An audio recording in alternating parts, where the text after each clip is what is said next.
Okay, Tzarayim Tov, Yeladim v'Yeladot. Good afternoon.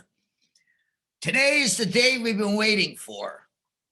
Today is the day that when Hashem made the world, when he created the world, a long time ago, he said, I'm only making the world for one reason.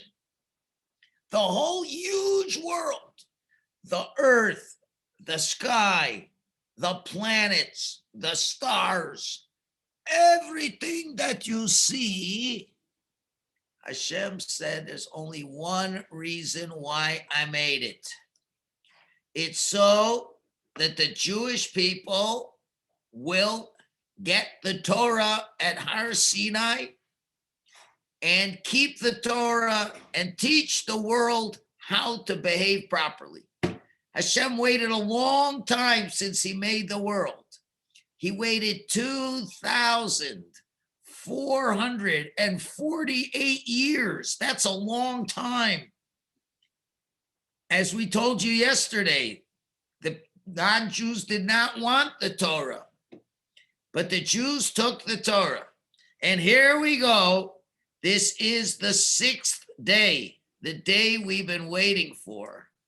The day that Hashem wanted to give the Torah to the people, and a lot of exciting things happened, And this was a Shabbos, on the sixth day of the Hebrew month of Sivan. Let's tell you what happened the night before, something very interesting. Friday night, the Jewish people were all excited to receive the Torah. Tomorrow, they're going to get a Torah. And what happened? They went to sleep. Like you and I go to sleep on a Friday night. But something interesting happened. They all overslept. They overslept. They were sleeping in. And Hashem, as you could see, you can't see Hashem, but you can see there's a lot of things going on this mountain over here. And Hashem comes down the mountain and he's looking and where are the Jewish people? Where are the Jewish people? They're sleeping. They're sleeping on this most important day. And that's what it said on the third day, meaning the third day, they had to prepare themselves for 3 days.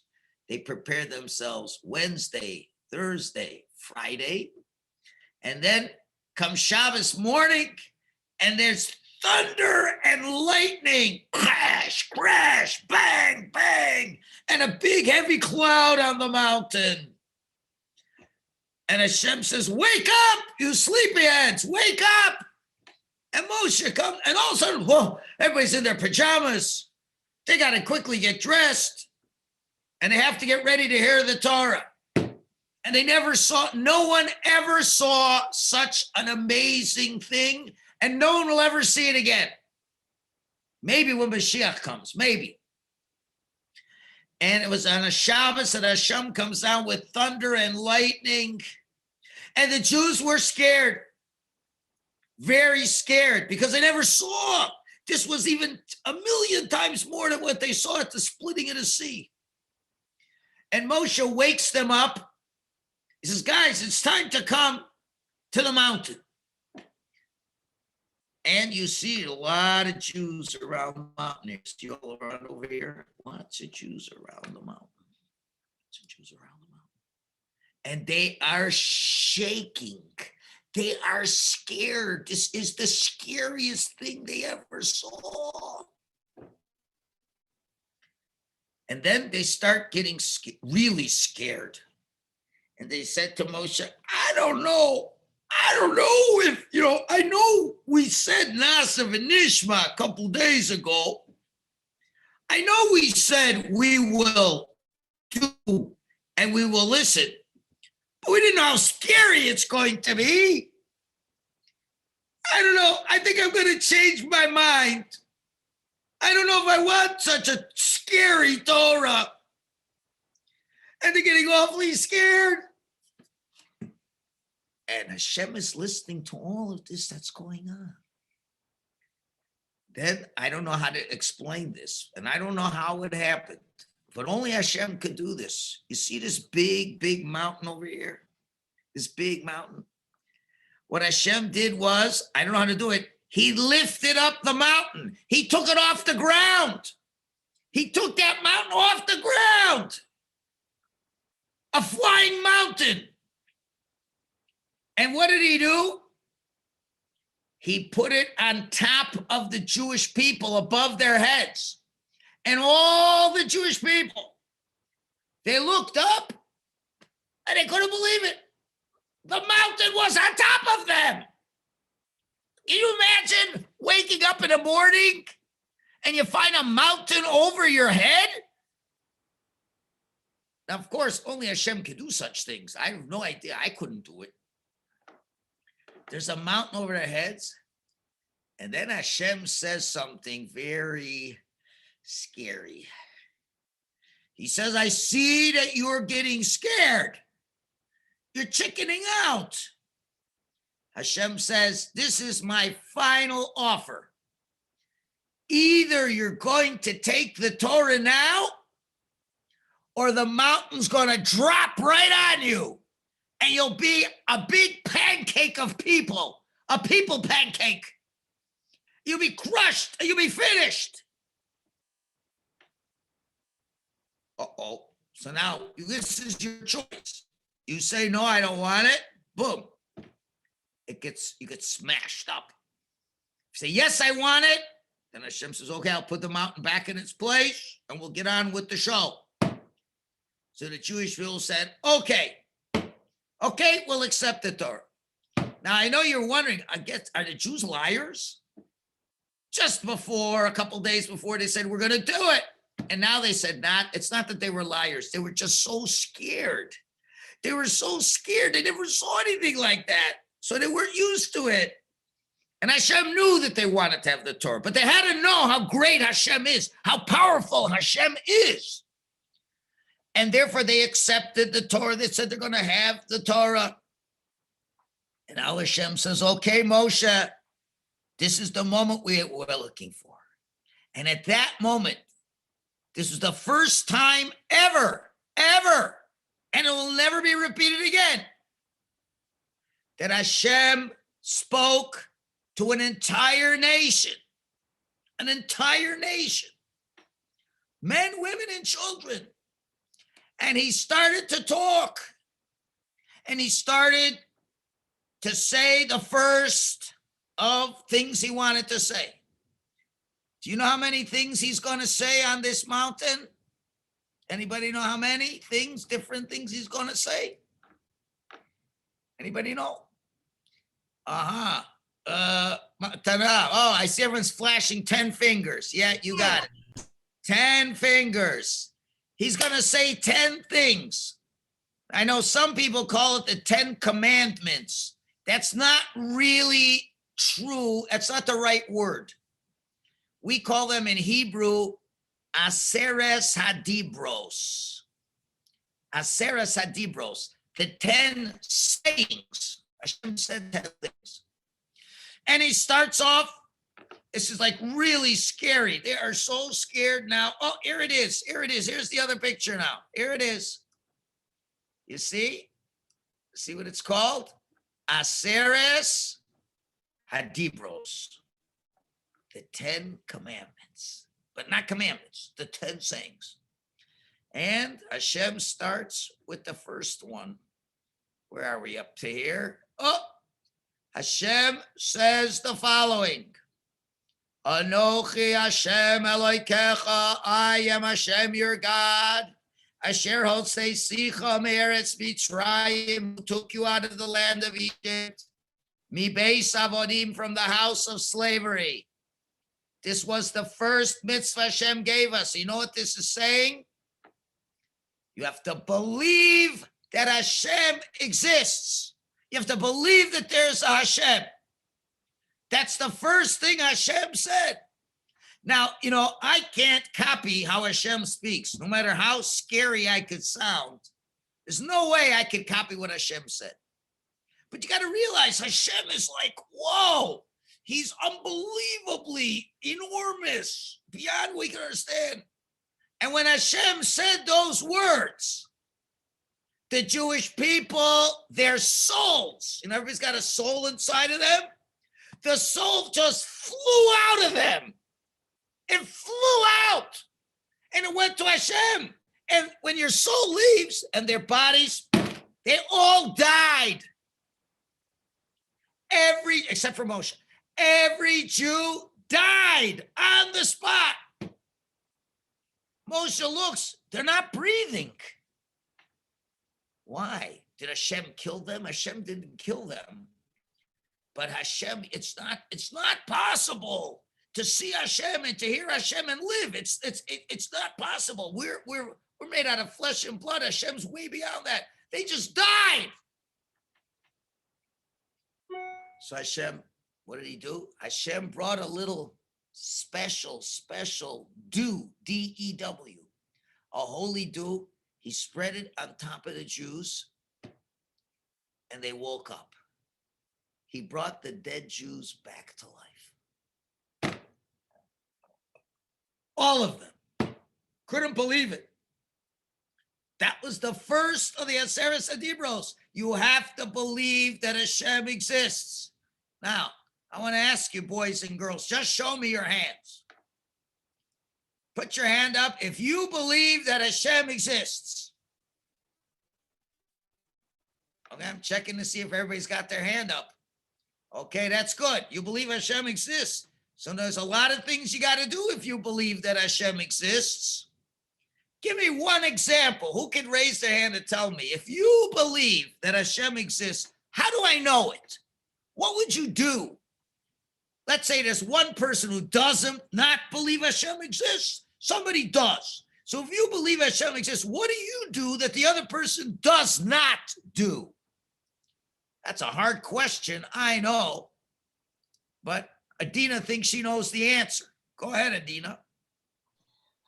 If somebody's in trouble, they daven to Hashem because they know he can make naces.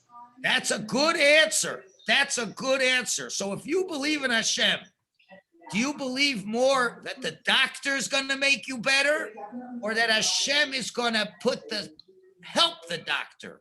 You believe Hashem's going to, that's a very good answer. That's how you do this mitzvah.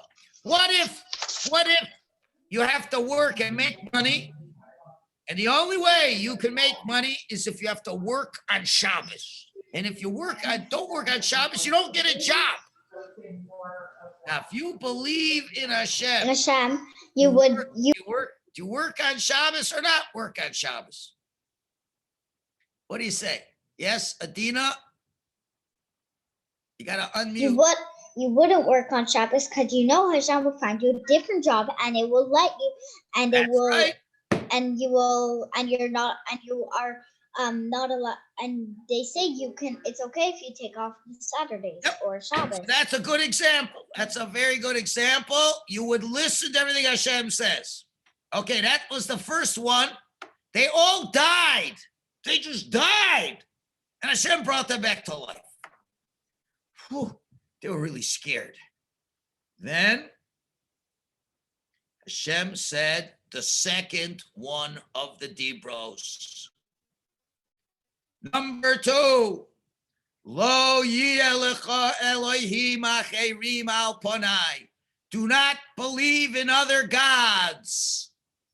And Hashem added, do not make an idol or an image. And Hashem added, do not bow down to an idol, to an avodah zarah. Do not worship an avodah zarah, but rather you're supposed to worship Hashem in the Beis Hamikdash. Like you see over here, you're supposed to worship Hashem in the Beis Hamikdash. And when Hashem finished saying the second words, guess what happened? They died again. They all dropped dead a second time. Because it was too powerful. So what happened? Hashem brought some special dew down on their bodies. It revived them, And they came back to life a second time. Hearing Hashem talk to you was so powerful, what boom, right through them. And their souls just jumped out. They wanted to be so close to Hashem. They're neshamas. When he's so close, they just jumped out and their bodies were left behind. So Hashem put the dew back on, they lived again. At this point, the Jewish people were really scared. And they run to Moshe, Moshe, stop this. I know we said we wanted to hear Hashem, but we didn't realize how powerful it is. Do us a favor. From now on, Hashem will tell you the rest, and you'll say the rest. And Hashem will make your voice very strong. You know, when you're at a mountain and there's so many people, look, you're at a mountain here and there's so many people, it's hard for your voice to travel so far. So let Hashem make a miracle that your voice will be powerful. Well, Moshe turns to Hashem. Hashem says, that's what they want to do. What do you think, Hashem? Hashem says, okay, if that's what they want, fine. But they made a big mistake, boys and girls. You know what the rabbis say? If they would have listened to all 10 things that Hashem had to say every time, and they would have died 10 times, Hashem would have brought like, the Jews would never have done an Aveira again the rest of their lives. That's how powerful the message. We would never do an Aveira the rest of our lives. We were a little bit too scared. So Hashem said, okay, Moshe, you will now continue and say the rest of the Aseret Dibros, and they will not die. They will not die. So Moshe continues. Moshe continues with number 3. Number 3 is do not make a vain oath in Hashem's name, which means don't say Hashem's name for nothing. You just don't start, let's say, wouldn't like say Hashem's name, like I like to say, you're not supposed to say this. I swear by Hashem's name that this and this is true. Can't do that. Because Hashem is so special, his name is very special. For example, I know all you boys and girls are very special. I can call you Adina, I can call you Ariella, I can call you Moshe, I can call you Rivka, I can call you Tehila, that's okay. And when I call you by your name, that's fine. But Hashem's name is very holy. And we only say Hashem's name, let's say when you're davening, when you're learning Torah, it's got to be very holy. But you don't say Hashem's name just for fun. You know, oh, I swear by Hashem's name that I'm smarter than you. No, that's a big Aveira. Or you make a promise using Hashem's name. I really mean it. I want to know Hashem's name. Or look at this. Look at this picture. You see, you got part of Hashem's name, Yud, Hey, written on paper. And you take an eraser and you erase Hashem's name. You cannot do that either. Because Hashem is very holy. And his name is very holy. So you cannot do that. Yes, Adina, do you have a question? That's yes, why no? If a Torah rips, it's very sad because like Hashem's name is in it. That's why we don't throw it out because Hashem's that's why we don't throw Sheamus out. Exactly. Tehila, whose hand is up over there? Hillel, somebody's hand is up? Or is it a flying hand? What do you say? You forgot what you wanted to say? The Rabbi said that you can't, he always writes hey instead of writing Hashem's name. That's right. Then he can throw out the paper because it's too holy to throw out if you write his whole name. That's right. That's exactly correct. Therefore, we don't want to write Hashem's name. If you write Hashem's name, you can't erase it. It's really very bad, and you can't use Hashem's name in a not holy way. That was number 3. They didn't die. They didn't die. Moshe Rabbeinu spoke. It was powerful, but they didn't die. Now comes the 4th. What's number 4?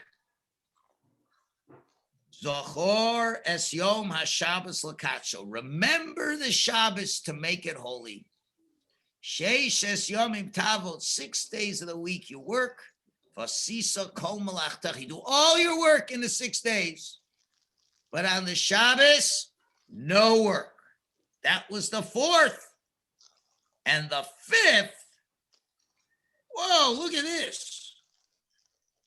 Whoa, this Hashem made the whole world in 6 days. Okay, but on the 7th day, you don't do any work. He rested. All right, now, number 5. Kabedas avicha ve'esimecha. Honor your father and mother. You know what you get if you honor your parents? Laman yarichun yamecha. So you'll live a long time. Okay? On the land that Hashem is going to give you. You want to live a long time, boys and girls? You have to honor your parents. You have to honor your parents. Now, it's very interesting. This is the first 5 things Hashem said. Let's see if we can review them. Number 1 is believe in Hashem. Number 2, not to worship any idols. Number 3, not to say Hashem's name in vain, to make fun of his name. Number 4, keep the Shabbos. Number 5, to honor your parents. Now, here's an interesting question I want to ask you. What does it mean to honor your parents? Honor your parents means that if your mother asks you for a glass of water, you don't say, do I have to do it now? I'm busy. I'm playing with my Barbie dolls right now. Or I'm playing with my soldiers right now. Or I'm on the phone with my friend right now. Can I do it later? Well, no. If you honor your father and mother, you do it right away. You say like this, with pleasure. With pleasure. You know, that's how you, and right away, boom, you do it as fast as possible. And you know, if you're really smart, you do what your parents want before they ask you. I'm going to give you an example. You tell me which one of these 2 children is a smarter and does the mitzvah better. Okay, a mommy or a daddy goes to one of you children, and said, could you please get me a drink of water? Okay, so what happens?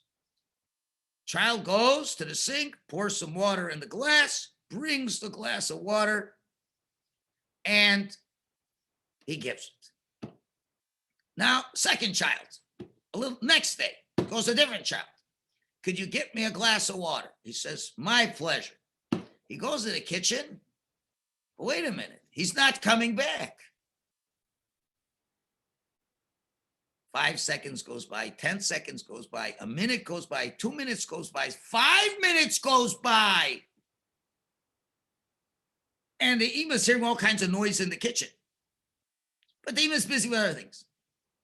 5 minutes later, the child comes back with the fanciest, you know what an ice cream sundae soda is?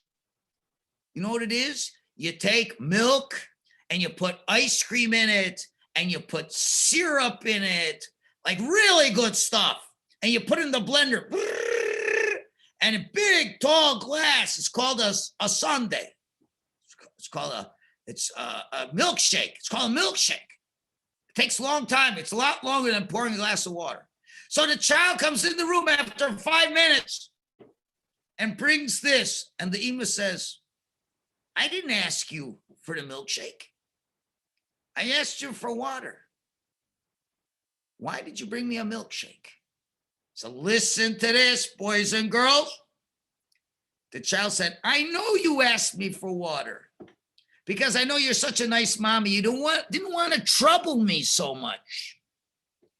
But I know your favorite drink is an ice cream sundae. This is your favorite drink, isn't it, Ima? Especially when you put little sprinkles, you know, the little red, white, and blue sprinkles on top. And with a little cherry on the top. Oh, and with 2 straws. And with whipped cream on the top. Isn't that your favorite, Ima? Yes. But I didn't ask you for that. I know you didn't ask me for that. But I know that's what you really would want. So I wanted to do a surprise, even something you didn't ask me did. Now I want to ask you, who did the mitzvah better? The first child who got the water right away? Or the second one who made that ice cream sundae soda amazing thing? What do you think? Raise your hand. What do you think? Who did they both did the mitzvah. Who did it better? Ariella? The second one. The second one. Because you know what? Don't always wait for your parents to ask you.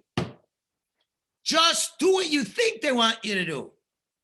If you know every Friday, on Erev Shabbos, this is when you can really do the mitzvah big time. You know, every Erev Shabbos, your mother asks you to set the table for Shabbos. So you know what you do after a few weeks? You don't wait for her to ask you. You do it before they ask you. Whoa, then you're getting 10 points for that mitzvah. 5 stars. You don't wait because remember, the mitzvah is Laman Yaricha Yamecha. You're going to live a long time. You know, I know what the Yetzirah says. It's Friday afternoon and you're playing with your Barbie doll or you're playing with your toy or your soldiers and you're in the middle of an important game and I know it's very important and your mother asks you to set the table. Say, can I do it later? Mom, I want to do it later. She's not. Hashem's watching. And Hashem says, is he going to do the mitzvah right away or not? Oh, it takes so much time and I'm such a busy person. But remember, if you do the mitzvah, Hashem, you'll live longer. You'll have more time to do the mitzvahs. Okay, one last point before we finish. We've done the first 5 today. There's still another 5 for tomorrow. But let me ask you a question. What if you're supposed to honor your father and mother, supposed to listen to your father and mother? Now, I don't think your parents would ever do this. But what would happen if on Shabbos, your mother says, oh, I forgot the grape juice. We have no grape juice. Go to the store, take money, and buy a bottle of grape juice on Shabbos. Now, here's the question. Are you supposed to honor your parents or keep the Shabbos? It's 2 mitzvahs. One mitzvah is to listen to your parents. Another mitzvah is to keep Shabbos. Now you have a problem. You can't do both. You can't listen to your parents. Now, I know, of course, you might say, Mommy, do I have to go to the store? Maybe we could borrow from somebody. Let's say there's nobody to borrow from. There's no way out. It's either one or the other. Either you're listening to your mother and you go to the store on Shabbos and you don't keep the Shabbos, or you keep the Shabbos and you don't listen to your parents. Either way, it's a hard question. Akiva, do you think you know the answer? To keep Shabbos, because you're not listening to your mother. Okay, so now you got the right answer, but here's the question. Why? Why? Okay, let's see who knows that. I'm just scanning the room to see whose hand is up. And I see Matana wants to try it. Because Hashem is actually a real father. Wow, We have to Hashem. listen to him. Well, let's say it a little different. That just like you have to listen to Hashem, your parents have to listen to Hashem too. So now, if you have to listen to Hashem, then your parents have to listen to Hashem too. So therefore, you listen to Hashem, but you have to speak respectfully. You don't do this. If your mother says, go buy grape juice from the store, you don't say this. Ima, that's crazy. Are you nuts? You can't be Michal Shabbos. Well, now you haven't spoken nicely to your parents. You have to say like this. Ima, I'm not sure, but can you explain to me that, Hashem tells us to keep the Shabbos. Does that mean I'm not supposed to keep the Shabbos? Make it like a question. And then they go, oh, you're right. I'm not supposed to ask you that. You don't want to hurt their feelings and insult them. Tomorrow, I have I have an amazing story about this idea. Shabbos or honoring parents. When I start tomorrow, one of you girls will say, Rabbi Michalowicz, you promised us a story that has to do with listening to your parents or listening to Hashem. It's going to be an exciting story. But right now, we have done the first 5 of the 10 commandments, the 10 mitzvahs. Anybody with a question? Are we good? I have a question. Are there any Yes, Ariella, what is your question? Are there any worksheets today? I said, what? Any worksheets I sent one yesterday, Are remember? there any worksheets? for today? For today, I'm going to see. I think there will be one. Okay, I'll try to send one. I have to see if we have a worksheet that fits in. We will try our best. Okay, very good. Have a great day, guys. We'll see you, Mir Hashem.